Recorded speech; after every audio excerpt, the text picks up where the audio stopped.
How much is your Bed-Stuy multifamily worth?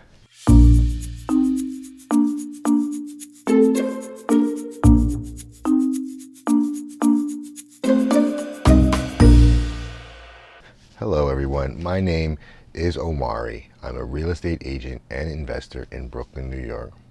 I welcome you to the first of many videos where I talk about real estate in the greater New York area.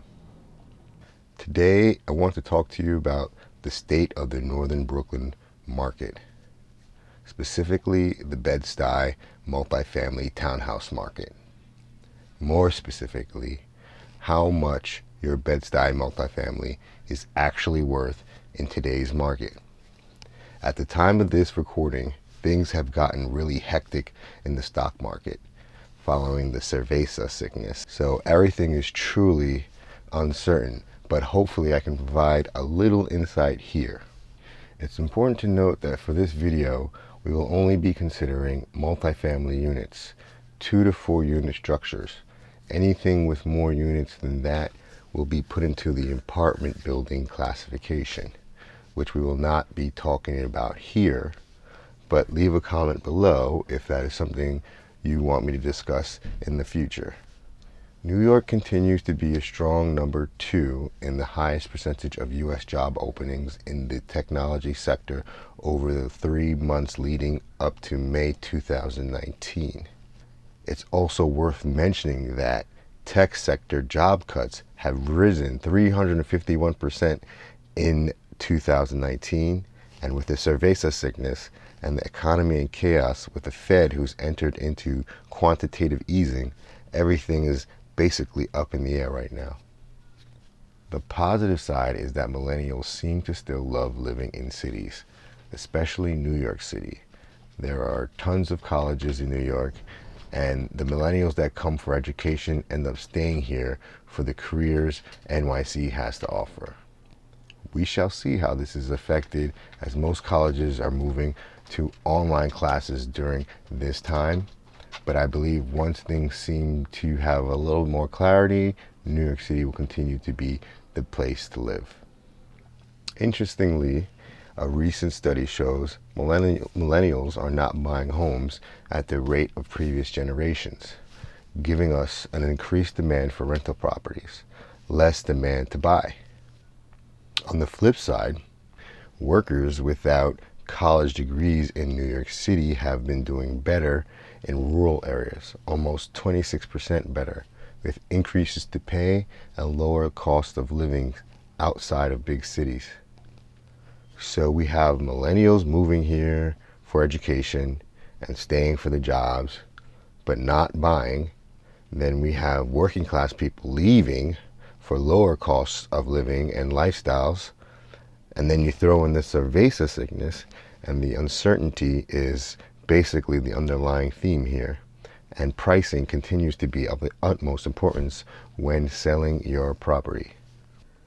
Overall, when looking at the Brooklyn market as a whole, before the crisis, we have the median price per square foot at $1,012 for December, which is down 0.3% from the prior month and up 15% from the prior year. We also have median sales price of $813,000 for December, which is up 0.1% from the prior month and 2.2% from the prior year. Closed sales were at $1,071 for December, which is up 16.4% from the prior month and up 8.6% from the prior year. When looking at Brooklyn townhouses, the numbers change slightly. We have the median sales price of $920,000 for December, which is up 4.2% from the prior month and up 1.3% from the prior year. Also, closed sales were at $583 for the month of December, which was up 6.8% from the prior month and up 3.6% from the prior year. Getting more specific, with small multifamilies up to 10 units in Brooklyn, we have 327 closed transactions in the fourth quarter of 2019, which is down 23% from the prior year. Average price per square foot for Brooklyn small multifamilies was $455 per square foot, which is slightly up from the prior year. Medium-sized multifamilies, 10 to 50 units, are averaging out about $284 per square foot, down 18% from the prior year. We have 13 closed transactions in the fourth quarter of 2019, which is down approximately 48% from the prior year. Large-sized multifamilies, 50 plus units, are averaging out around $270 per square foot, down 32% from the prior year. We have 3 closed transactions in the fourth quarter of 2019, which hasn't changed too much from the prior year. Remember, all this information is pre-crisis information. A quick snapshot of the entire Brooklyn multifamily market from February 17th to March 16th, 2020, we have average multifamily listing price at $1.836 million. Median multifamily listing price at $1.599 million. Number of multifamily sold is at 327. Number of multifamily listings taken off the market is 369. The number of new multifamily listings are 497. The number of multifamilies with price drops are 462. All in all, we have 1,791 multifamily listings on the current market, making it about 5.5 months worth of inventory. Pre-crisis, the market was fairly good to sellers in a general sense. A quick snapshot of the Bed-Stuy multifamily market from February 17th to March 16th, 2020, we have average Bed-Stuy multifamily listing price at $1.797, median Bed-Stuy multifamily listing price at $1.71. Number of Bed-Stuy multifamily sold for that time is at 39. Number of Bed-Stuy multifamily listings taken off the market is at 55. Number of new Bed-Stuy multifamily listings are at 70. Number of Bed-Stuy multifamilies with price drops is at 70. And the average price per square foot for a Bed-Stuy multifamily was $593. All in all, we have 333 Bed-Stuy multifamily listings currently on the market, making it about 8.5 months worth of inventory on the market. Pre-crisis, this wasn't the greatest, as there was a lot more inventory, making this somewhat of a buyer's market. Now, with the current state of the world economy, we can only assume that sales will slow down considerably. And you throw in the uncertainty of the changes in New York State rental laws, and for this reason I could only suggest that you only sell your home if you absolutely need to, or if you are looking to upgrade. If you are, however, looking to sell your multifamily in hopes of buying something new, maybe upgrading, this may be a decent time, as your dollar should go further than before as the market moves towards more instability.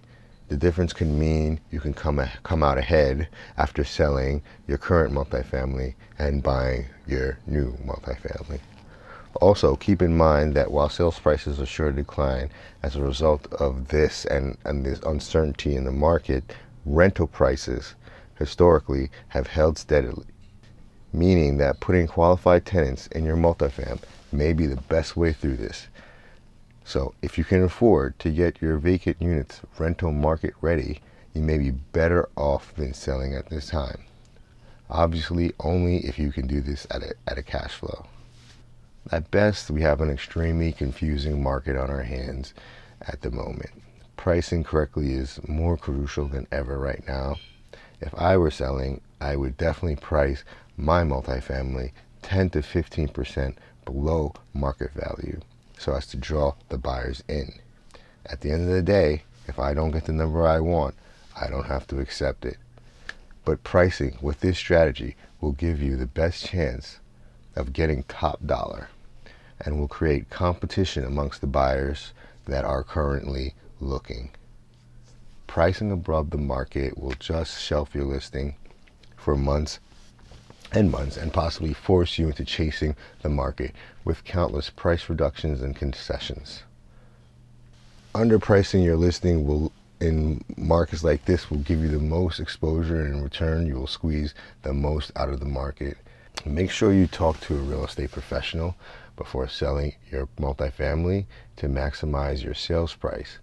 If you have any questions, or if you want me to make a video on something else or some other neighborhood, feel free to leave a comment below, or reach out to me via my contact info, which will be in the video description.